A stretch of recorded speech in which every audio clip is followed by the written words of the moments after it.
नवनीत प्रिय नवन विनोद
अनसूया ध्वज वंदिला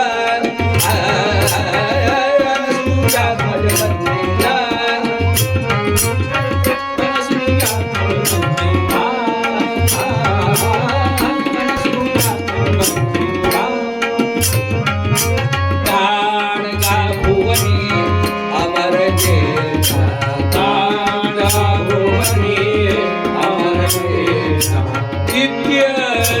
संगमी जाऊनी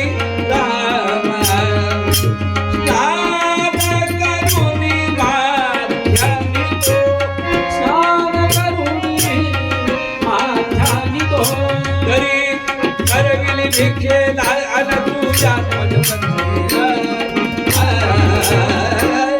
तुझ्यात मज बंदिला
श्रीमद परमहंस परिव्राजकाचार्य वासुदेवानंद सरस्वती स्वामी महाराज सीताकांत स्मृते महारुद्र हनुमान की जय जय रघुवीर समर्थ।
वाजवणार आहे आपण आपला आनंद घेऊन घ्यावा।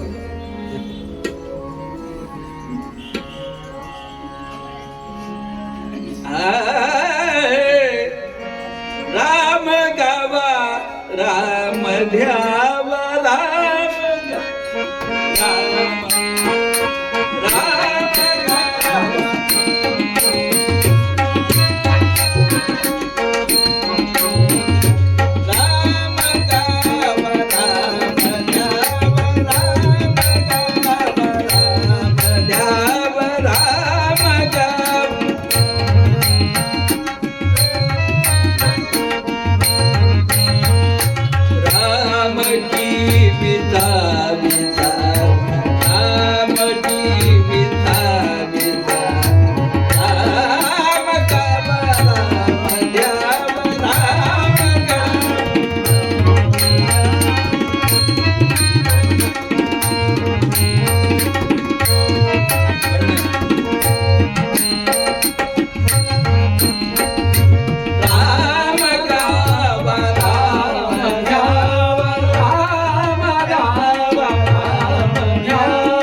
नश्वरं सुगमनाकरणीयं स्वान्तरं सुविमलं करणीयं रामनामसदं स्मरणीयं तेन संस्कृतिजलं करणीयं जय जय रघुवीर समर्था।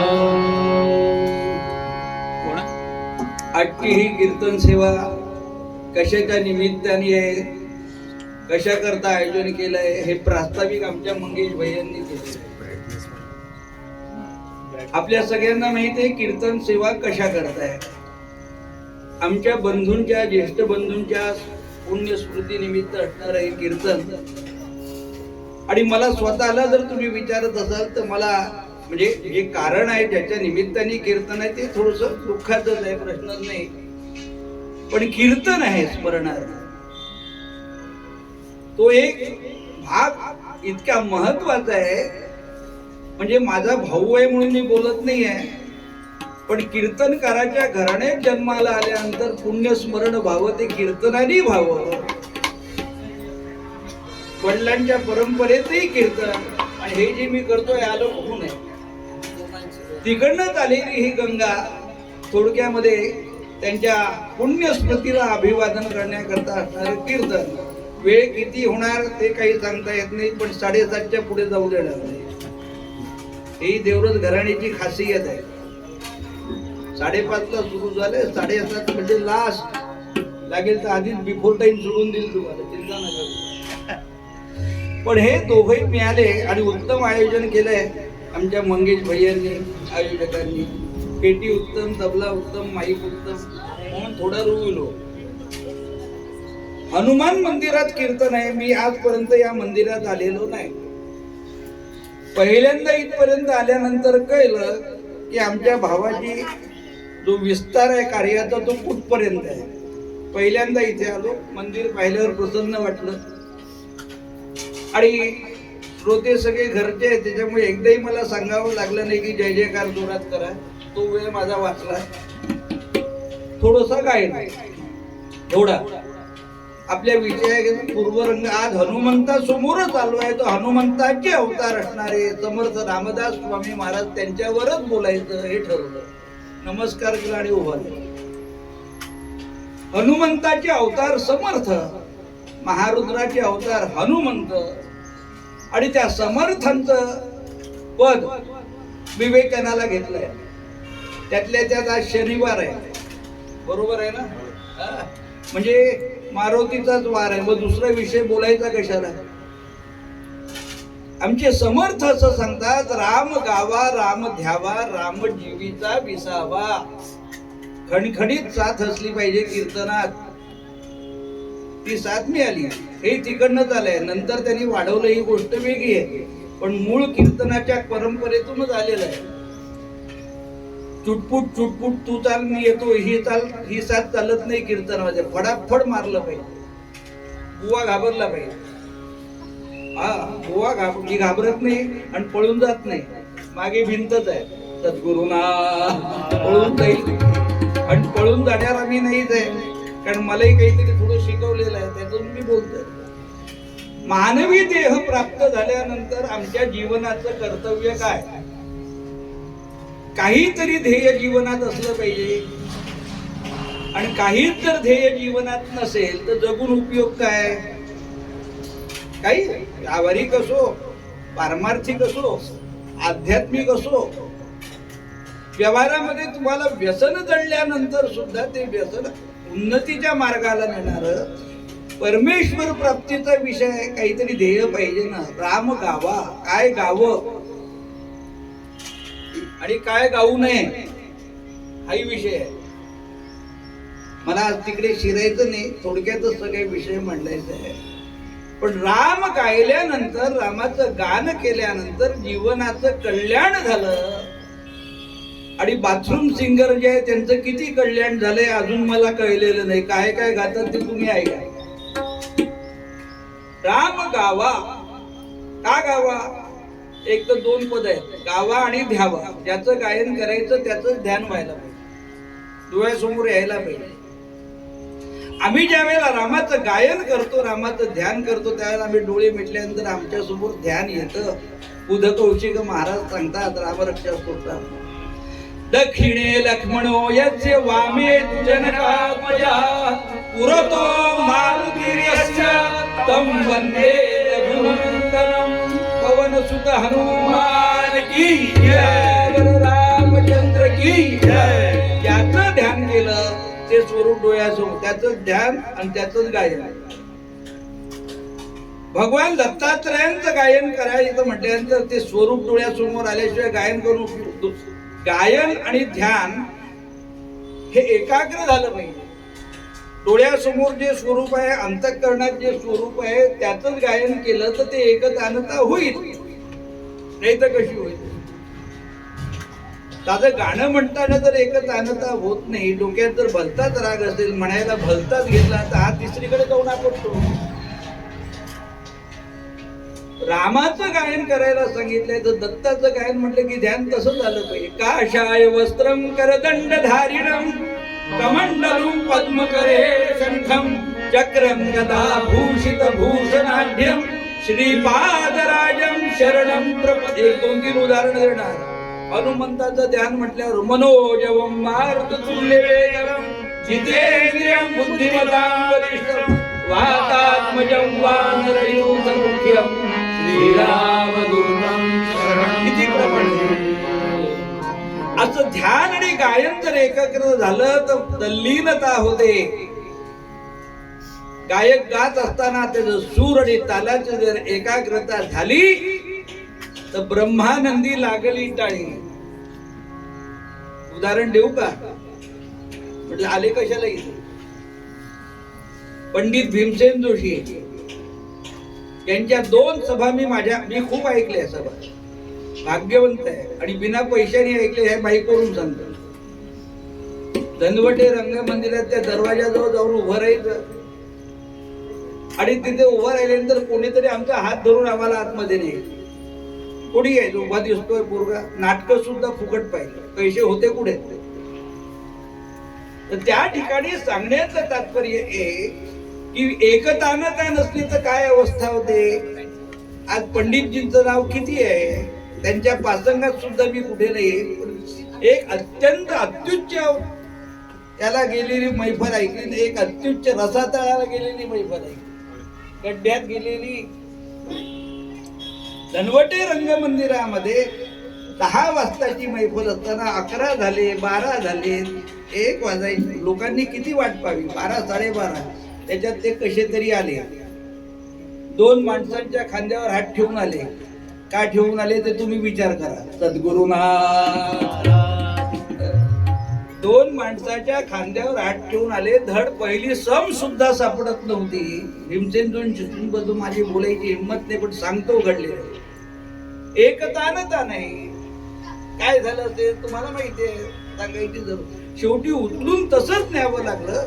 आणि या सरस्वती विद्यालयामध्ये मंडपात ज्या वेळेला मैफल झाली त्यावेळेला धोधो पाऊस आला, लाईट गेले, मंडप पडला, लोक निघून गेले आणि स्टेजवर आम्ही फक्त ठराविक लोक बसलो. माईक सुद्धा नव्हता. त्यावेळेला गाजलेली मैफल मी ऐकली. का? त्यावेळेला एकतानता होती, यावेळेला एकतानता नाही. आमच्या परमार्थामध्ये सुद्धा जर आपल्याला गायन करायचं आहे, नुसतं जिभेनी गायन करून होत नाही ना. जीभ बोलण्याकरताच आहे. जीभ ही माणसाची बोलण्याकरताच आहे. नको नको ते बोलतो, बोलू नये ते बोलतो. भगवंताचे गुणानुवाद गाण्याकरताच जीभ आहे. पण जे गुणानुवाद गातोय तो इथून आहे का इथून आहे? आमच्या आठवलं म्हणून सांगतो. आमच्या वहिनींनाही माहिती आहे, पोरींनाही माहित असेल. आमच्या इथे बर्डीला काकड आरती व्हायची. त्यावेळेला बाजूच्या मंदिरातून एक रंगनाथ भटजी म्हणून यायचे आणि ते भोपाळ्यांपेक्षा शिव्याच जास्त द्यायचे. भोपाळ्यांपेक्षा शिव्याच जास्त द्यायचे. का पोरं येत नव्हते आरतीला म्हणून काही थंडीमध्ये. पोट्टे येतही नाही, ते काय शिव्या द्यायचे ते मायक्रोवरून मी देत नाही. आरती राहिली आरतीच्या बाजूला, पण त्या शिव्या होत्या इथून नाही. पोरांचं कल्याण व्हावं याच्याकरता शिव्या होत्या. त्या माणसाचा शेवट कसा झाला माहित आहे? सत्यनारायणाची पोथी वाचायला, पूजा करायला गेला, पोथी करायला वाचायला गेला, 3 अध्याय वाचले, 4थ्या अध्यायाला तेच तीर्थ अभिषेकाच्या तोंडात घालवलं. तुम्ही काय केलं आयुष्यात हे बरोबर प्रसंगाला दिसून येतं. राम गावा म्हणजे तो उभा राहिलाच पाहिजे. भक्तांनी तेच केलं ना. कठीण प्रसंगात आर्त हाक मारली की तो येतो. श्रीमद भागवत त्याला आधार आहे. फक्त थोडक्यात पूर्वरंग मांडतो. ज्या वेळेला गजेंद्र मोक्षासारखा प्रसंग श्रीमद भागवतात आलाय, हत्ती हा गजेंद्र म्हणजे हत्तीच्या कळपाचा राजा, त्याला म्हणतात इंद्र. गजेंद्र आपल्याला फक्त देवेंद्र नरेंद्रच माहित आहे, पण कीर्तनात गजेंद्रही ऐकून घ्या आहे. सगळ्या कळपाचा राजा ज्याला म्हणतात तो गजेंद्र ज्यावेळेला सगळ्या परिवारासह गेला, काय होतं आर्त हाक मारल्यानंतर, तसं म्हटल्यानंतर ज्या वेळेला त्याचा पाय मगरीने धरला त्यावेळेला सगळ्यांनी त्याला सोडवण्याचा प्रयत्न केला. सगळ्यांनी त्याला, हे तर आपणही करतो ना. हे सगळं आपल्याकडे, आपल्या चरित्राकडे हे लावा. सोडवण्याचा प्रयत्न केला, पण शेवटी नातलगांच्या लक्षात आलं. सुंदर कथा आहे भागवतात. लक्षात आलं की हा सुटत नाही आणि उलट हात तिच्या तोंडात पोटात जाईल, पण आपल्याला घेऊन जाईल. कसा समाज आहे, कसा व्यवहार आहे, कसं नातलग आहे, मी कोणालाही दोष देत नाही. आपण फक्त आपलं चिंतन करायचं. आपल्याला हा घेऊन जाईल. आमचं याच्यावर प्रेम आहे. किती प्रेम आहे? कुठपर्यंत प्रेम आहे? कुठपर्यंत प्रेम आहे? आम्ही आहोत तोपर्यंत प्रेम आहे. आणि आम्हीच नसलो तर प्रेम कशाचं? प्रीतीची तुझ्यावर मोठी, प्रीतीची तुझ्यावर मोठी, तुझ्यावर मोठी. क्या बात है.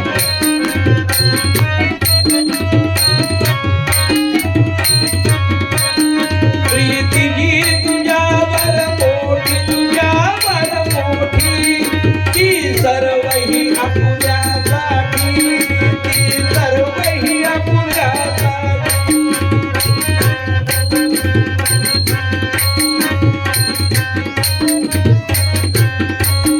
प्रीतीची तुझ्यावर मोठी, तुझ्यावर मोठी, ती सर्वही आपुल्यासाठी, ती सर्वही आपुल्यासाठी.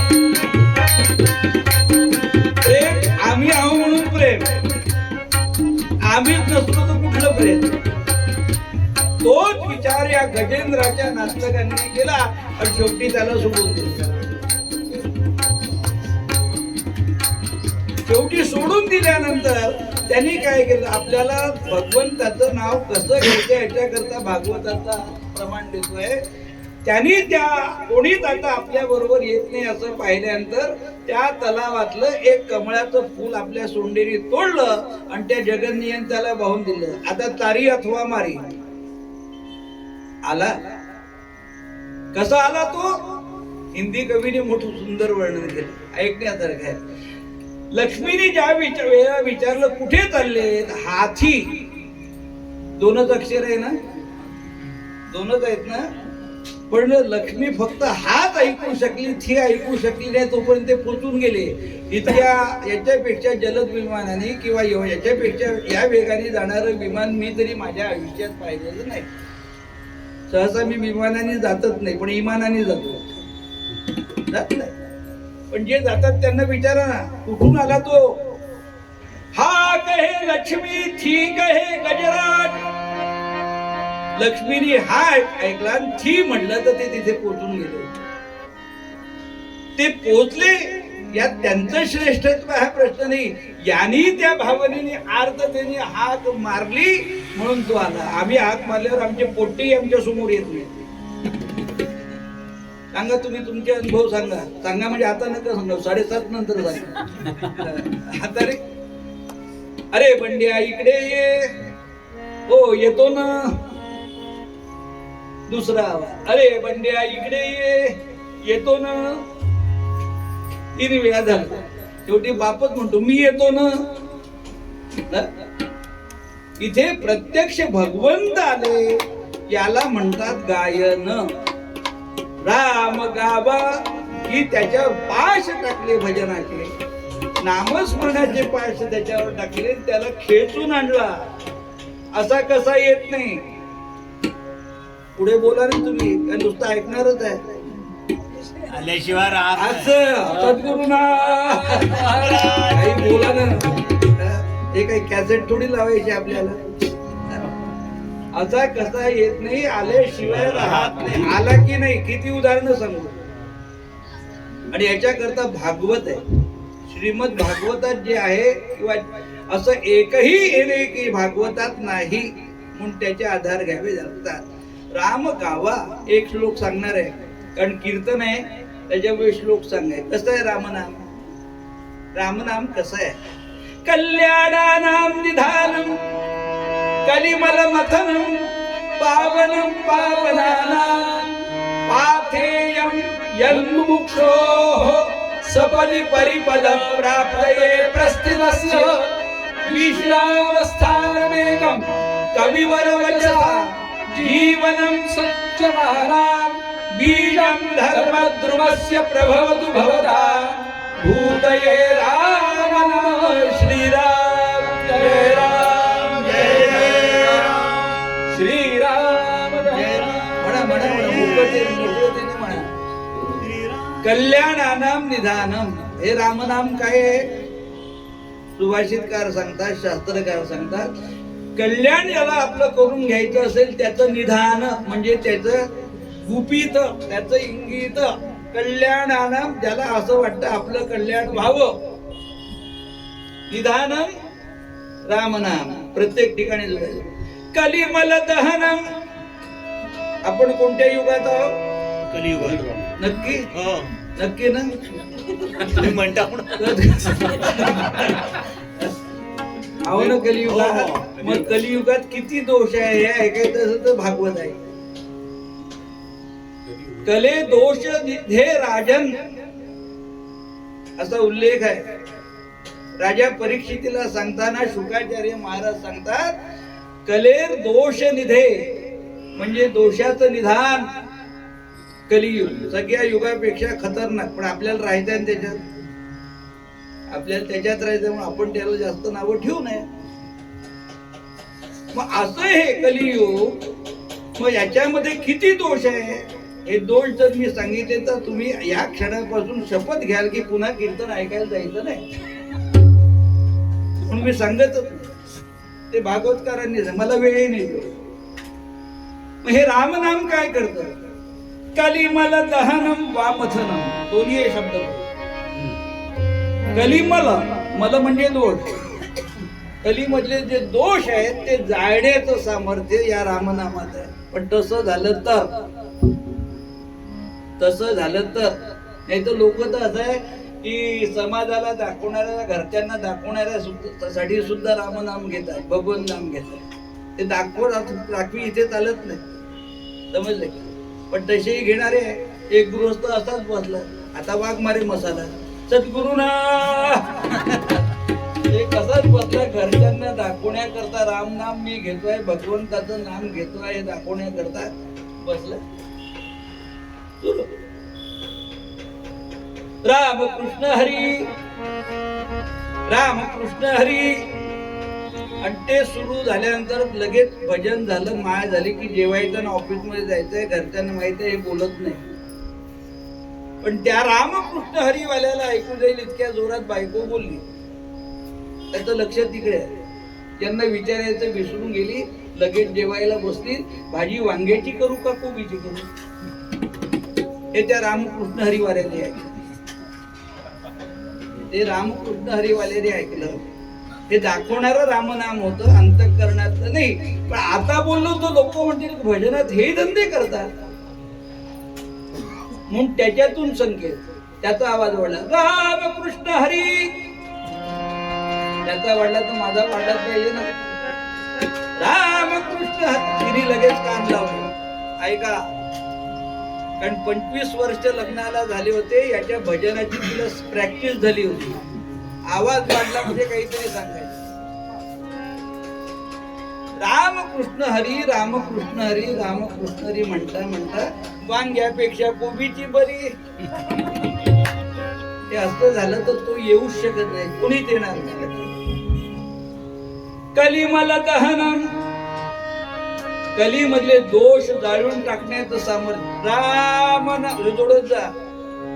पुढचं पद तू सांगतोय पुढे श्लोकामध्ये, तू रामनाम जोडत जा. कल्याणानाम निधानम कलिमल दहन पावनम पावनानम. ज्याला पावन व्हायचंय त्याच्याकरता सूत्र कोणतं आहे? रामनाम. पावनम पावनानाम. पाथेयम, पाथेयम म्हणजे मार्गस्थ प्रवासी. कुठला प्रवासी? हिंगणघाटला जाणार का भोपाळला जाणार? कीर्तनात त्यांचं मला काय करायचं? यन मुमुक्षो, मुमुक्षु मार्गाचा प्रवासी फार कमी असतात, फार कमी असतात. श्रोते त्या मार्गाला गेले नाही याचं नवल नाही, बुवाई जात नाही. सद्गुरुनाथ मुमुक्षु मार्गाचा जो मार्गस्थ असेल प्रवासी, पाथेयम यन मुमुक्षो सपदी परिपद प्राप्तये प्रस्थित असते. त्या मुमुक्षु मार्गाच्या प्रवासाचं गंतव्य स्थान जर कोणतं असेल, राम नाम जोडत जा. तिकडे पाहू. पाथेयम यन मुमुक्षो सपदी परिपद प्राप्तये विश्राम स्थानमेकं, विश्रांती स्थान. कुणाचं? कविवर वचसाम, कविवर्यांचं विश्रांती स्थान जर काही असेल, राम नाम. मला एक सांगा तुम्ही, गदी माडगुळकरांनी किती रचना केल्या? आपल्याजवळ नोंद नाहीये. येणारे लोक आहेत, जिज्ञासू लोक आहेत. गीत रामायणाच्या आधी त्यांनी काही काव्य केलं नाही का? दर्जेदार काव्य केले. पण गीत रामायण हा विषय घेतल्यानंतरच त्यांना जो दर्जा प्राप्त झाला तो फार वेगळा. याच्यावर वामन पंडितांनी आज आठवलं म्हणून सांगतो. हरिकथेसी, पुढे काव्याचा मजा आहे. हरिकथेसी धरी जो वर लेखणी, हरिकथेसी धरी जो वर लेखणी, हरितयासी बसवी वर लेखणी. सद्गुरुनाथ या स्थानावर, उच्च स्थानावर गदी माडगुळकरांना नेऊन किती वर्ष झाले गीत रामायण ऐकतोय? किती वर्ष झाले? किती भाषेत त्याचं भाषांतर झालं? मी तर एवढंच म्हणेन की वारे ते गदी माडगुळकर आणि वारे बाबूजी, म्हणजे यांना, त्यांना काव्यातला आणि यांना संगीतातला अवतार म्हणावं, हात जोडावून तुमच्या पुढे आमच्या बोलण्याची ताकदच नाही. कविवर वचसाम जीवनम सज्जनानाम, सज्जनांचं जीवन राम नाम. भूतये राम नाम. असा राम जर आम्ही धारण केला आमच्या मुखामध्ये, आमच्या हृदयामध्ये, आमच्या डोळ्यामध्ये, आम्ही पाहायला जातो, दर्शन घेतो. नामदेवांनी पांडुरंगाचं दर्शन घेतलं, समर्थांनी रामाचं दर्शन. पण त्यांच्या डोळ्याचा डोळा, कानाचा कान, मनाचं मन, त्याच्यामध्ये एवढा फरक आहे की त्या समर्थांच्या कीर्तनात भगवंतानी प्रगट व्हावं का तसा राम गायला म्हणून. राम गावा, राम ध्यावा, राम जीवीचा विसावा. या जीवनाचा विसावा जर काही असेल तर तो राम आहे. शेवटी लक्षात येतो, अनुभव येतो सगळ्यांना, सगळे त्याच्यातून जातात. शेवटी त्याच्याशिवाय कोणी नाही हे लक्षात येत.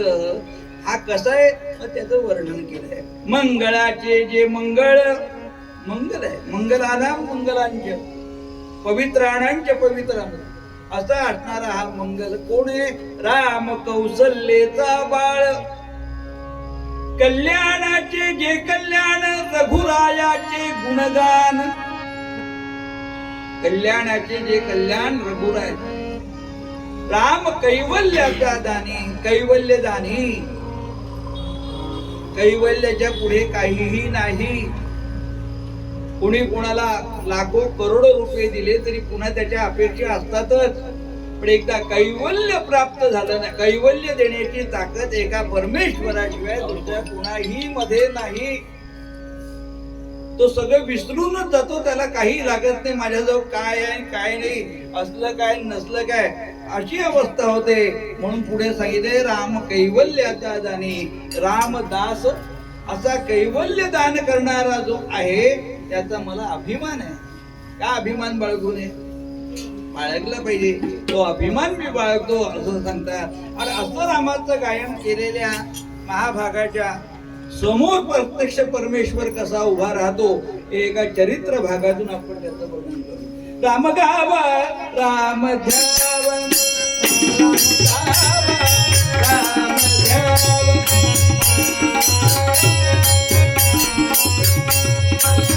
राम जीविता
कुठे गेला पटकन म्हणा तू एक एक एक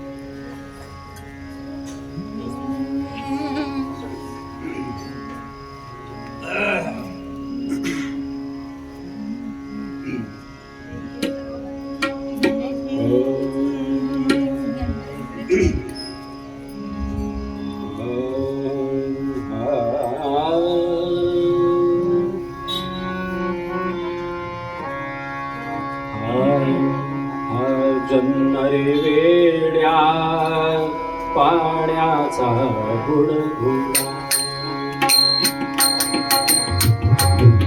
वेड्या पाण्याचा गुडगुडा जन्नरे वेड्या पाण्याचा गुडगुडा जडभंगुर हे शरीर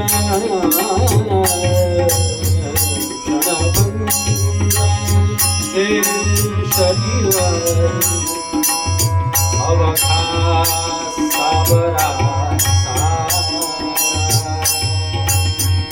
अवघा साबरा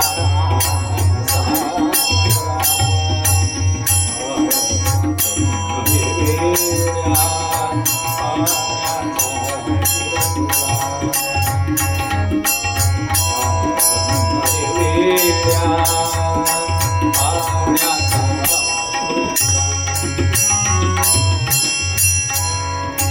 काय तुझी आशा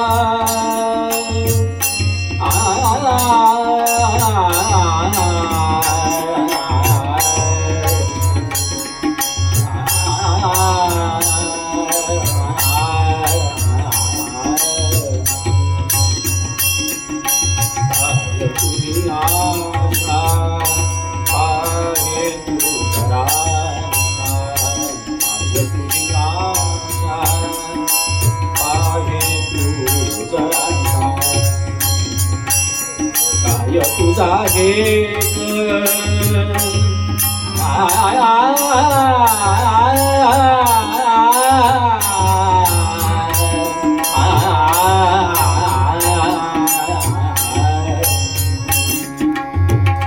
तुझा एक आहे तुझरा काय तुझा एक आहे तुझरा आहे तुझरा जन्मरे वेड्या पाण्याचा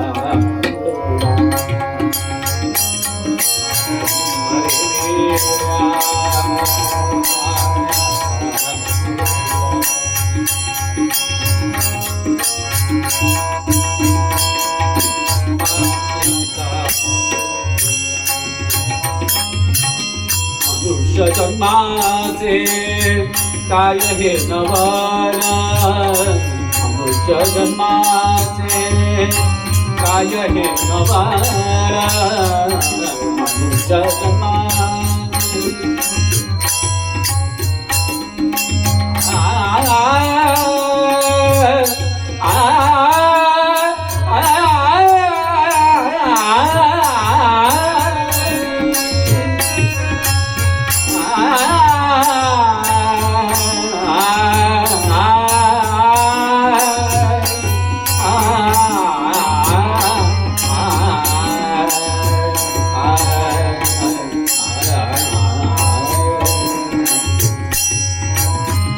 जगमाचे काय हे नवर काय हे नवर अवघे क्षणभंगुरा हे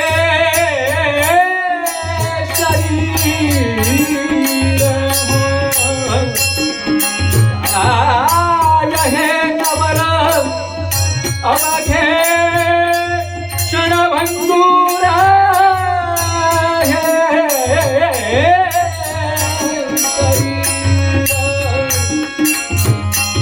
भंगुर है शरीर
कानडा राजा पंढरीचा कानडा राजा पंढरीचा कानडा राजा पंढरीचा वेदाचा काही कळला वेदाचा काही कळला अंतकारयाचा कानडा राजा पंढरीचा कानडा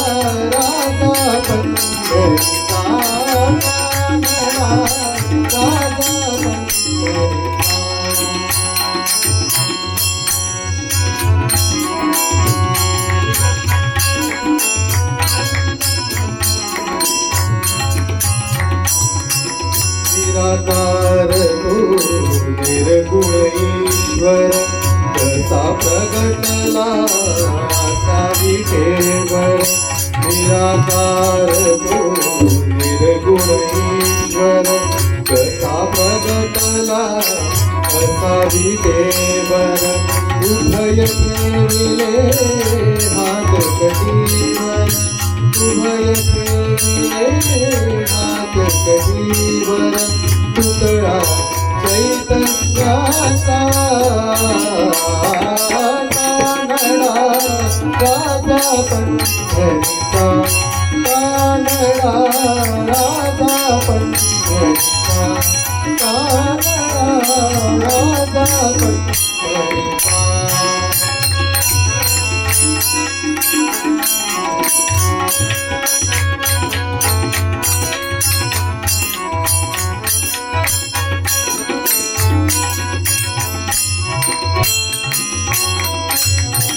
परब्रह्म हे भक्तांसाठी तुके ठाकले विवेकाची परब्रह्म हे भक्तांसाठी तुके ठाकले विवेकाची उभा राहिला भाव सावयव उभा राहिला भाव सावयव तडुकी कुंडलिकाचा कानडा राजा पंढरीचा कानडा राजा पंढरीचा कानडा राजा पंढरीचा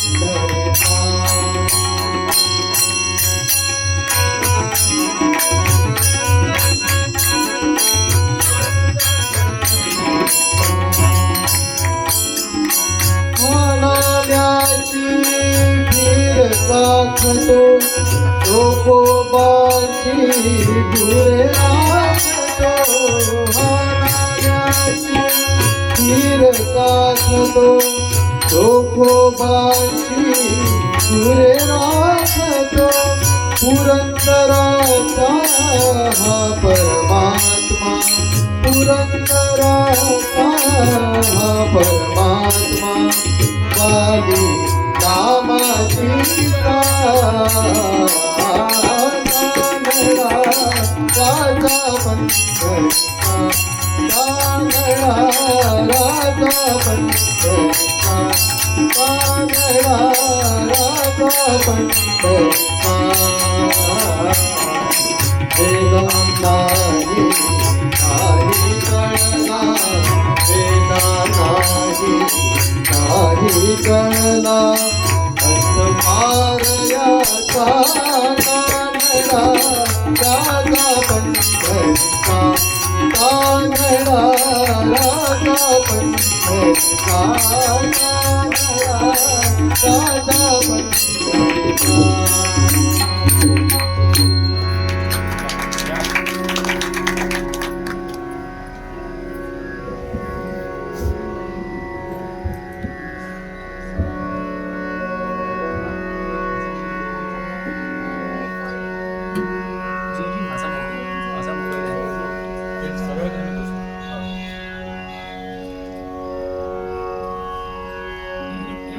थोड्या वेळ नामस्मरण करायचंय कीर्तनाच्या नियमाप्रमाणे छोटासा कथाभाग जो भगवंतानी अधिष्ठात्र देवतेने सुचवला तो थोडक्यात आपल्या पूर्वरंगाच्या विषयात धरून मांडायचा दिगंबरा दिगंबरा श्रीपाद दिगंबरा दिगंबरा दिगंबरा दिगंबरा दिगंबरा श्रीपाद वल्लभ दिगंबरा दिगंबरा दिगंबरा श्रीपाद वल्लभ दिगंबरा दिगंबरा दिगंबरा श्रीपाद वल्लभ दिगंबरा दिगंबरा दिगंबरा श्रीपाद वल्लभ दिगंबरा दिगंबरा दिगंबरा श्रीपाद वल्लभ दिगंबरा दिगंबरा दिगंबरा श्रीपाद वल्लभ दिगंबरा दिगंबरा दिगंबरा श्रीपाद वल्लभ दिगंबरा दिगंबरा दिगंबरा श्रीपाद वल्लभ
सीताकांत स्मर जय जय महारुद्र हनुमान की जय जय जय रघुवीर समर्थ राम गावा राम ध्यावा. कीर्तनामध्ये पूर्ण सूत्र कधीही सोडता येत नाही. राम गाण्याने काय होतं, कसा गावा, त्याची फलश्रुती काय हे पाहण्याकरता छोटासा कसा गायला त्याला यावंच लागलं. शुकाचा रिखे पूर्ण वैराग्य ज्याचे शुकाचा रिखे पूर्ण वैराग्य ज्याचे वसिष्ठावरी ज्ञान योगेश्वराचे कवी वाल्मिका सारिखा मान्यायचा नमस्कार माझा सद्गुरू रामदासा. जय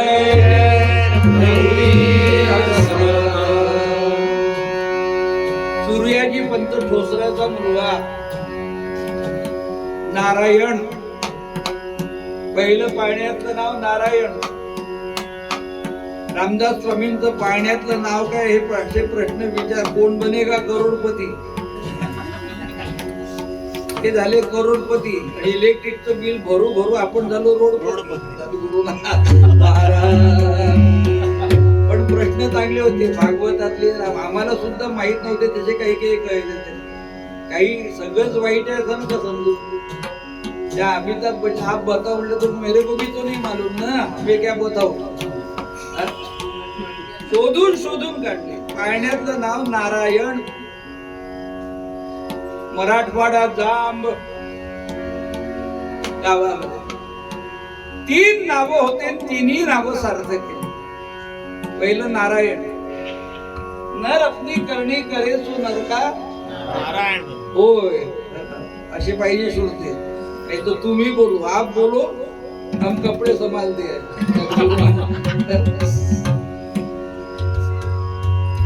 तशी केली करणी. कुळकर्णी हे आडनाव कशामुळे पडलं. काही करणी केली तर कुळाचे नाव अमर झालं तर. सांगण्यात होतं दुसरं नाव रामदास. 13 कोटी रामनामाचा जप केला. राम गावा गायला. लग्नातून पळून गेले माहिती आहे ना. आजही पळून जातो नवरदेव पण वेगळ्या कारणासाठी. सद्गुरूंना हे ज्याच्या करता पळून गेले त्या कारणासाठी नाही. तिकडनं आलं बिन भाड्याच्या घरात जावं लागते का हे कळलं म्हणून पळून गेले. लग्नातून पळून गेले. द्विजसावधान ऐसे द्विजसावधान ऐसे सर्वत्र विवाह मंगली वदती. ते रामदासे ऐकियले त्यात सदा असो प्रणती. हनुमंताचे अवतार आहे. ते लग्न करायला जन्माला सूत्र पहा. पूर्वरंगात शंकराचे अवतार हनुमंत. हनुमंताचे अवतार समर्थ. ही कशी लिंक आहे. भगवान भोलानाथांना रामाची सेवा करण्याची इच्छा झाली. ते मारुती राजा आहे. ते बघा इथे शैव वैष्णव वाद नाही. राम हे विष्णूचे अवतार आणि त्यांची सेवा करायची इच्छा कोणाला झाली. भोलानाथाला. शिव आणि विष्णू यात बदल भेद नाही वाद नाही. पण आडवं गंधवाले उभं गंधवाले एकमेकाच्या उरावर बसत होते. आता नाही. म्हणे बरं राऊंड टेबलचे मेंबर उरावरही बसू नका आणि छाताड्यावर नाही काही बोलायचं काम. गुरुवार आला दत्त मंदिर. रामजन्म आला राम मंदिर. नवरात्र आलं देवीचं मंदिर. चतुर्थी आली गणपतीचं. सगळी करता प्रसाद खात बसा. आपलं काय बिघडलंय. आले ना भगवान विष्णूचा अवतार असणारा राम त्याची सेवा करायला भोलानाथ मारुती रायांच्या रूपाने आले. लिंक ऐक सांगून ठेवतो. केव्हा आले. राम जन्म केव्हा झाला. राम केव्हा आले. कटकट आहे रस्ता ठेवलं तर बरं. केव्हा चैत्र शुद्ध नवमी. नवमी. मग तेच तर म्हणतो. हनुमंत केव्हा आले. किती लेट आले? नवमी ते पौर्णिमा म्हणजे पंचम कळलं पाहिजे. नाही तर भिंतीवरी काल निर्णय असावे यानी होपावे. नवमी, दशमी, एकादशी, द्वादशी, त्रयोदशी, चतुर्दशी, पौर्णिमा एखाद दिवस मागे पडतो, एखादी तिथं लेट झाला ना. मी काय बोलतोय ते ऐका, लिंक घेऊन. इतके दिवस माझ्या स्वामींची सेवा करायला मी आलो. स्वामी आधी आला, मी इतके उशिरा आलो. ही जुनी परंपरा नाही. मालकाच्या आधी मी जाऊन तिथे तत्पर असलं पाहिजे. हे क्लेश जे मनाला लागलं होतं, हे जे दुःख मनाला लागलं होतं मारुतीरायाच्या, ते समर्थांच्या रूपाने अवतार घेतला रामरायाचा सेवा करण्याकरता. राम जन्माच्या दिवशीच नवे राम जन्माच्या समयालाच 12 वाजता ज्या वेळेला कीर्तनकारांनी गुलाल उधळला जांबेला, राम जन्म झाला म्हणून जय जयकार केला. आणि यांनी जय जयकार केला. श्रीराम जय राम जय जय राम, श्रीराम जय राम जय जय राम. त्याच वेळेला तेव्हा समाधान झालं की मी आता या वेळेला स्वामींच्या सेवेला आलो. राम गावा. राम गायला. कसा गायला? राम 13 कोटी रामनामाचा जप केला. स्मरण आणि जप यात जमीन अस्मानचं अंतर आहे. मी टीका कधीच करत नाही आणि मी ते शिकलोही नाही. मला ती परंपराही मिळाली नाही. टीका केली नाही, पण स्पष्ट बोलल्याशिवाय राहिलो नाही. 13 कोटी रामनामाचा जप करणारे गोपाळ मोजणे इतके लोक आहेत. सगळे करू शकतच नाही. सामूहिक जप समर्थांनी केलेला नाही. नाशिक जवळ टाकळीला गोदावरीच्या पात्रामध्ये कमरे इतक्या पाण्यात उभं राहून सूर्योदयापासून मध्ये थोडं माध्यान्ह काळी थांबायचं. सूर्यास्तापर्यंत सूर्याकडे पाहून ऐकून घ्या. असं कोण करतं ते मी पाहतो. मोजके लोक आहेत, नाही असं मी म्हणत नाही. सूर्याकडे पाहून श्रीराम जय राम जय जय.